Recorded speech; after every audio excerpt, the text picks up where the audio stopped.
นี่ดิบราวนี่นะหมาพันธุ์ไซบีเรียนนะ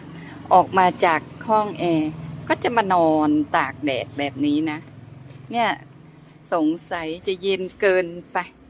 แล้วมานอนตากแดดใช่ไหมบราวนี่ไปเข้าบ้านเร็ววันนี้ไปเร็วทำไมเย็นเหรอมาเร็ว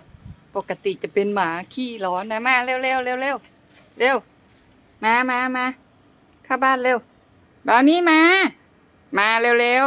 ๆมาเข้าบ้านลูกมาไปไหนอีกไปเร็วมาเข้าบ้านนะมาเร็วเข้าบ้านเร็วมาทำธุระเสร็จแล้วเข้าบ้านเร็วมานี่มาเข้าบ้านเร็วมาสิม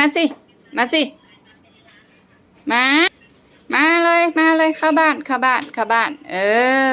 อยู่นี่แหละนอน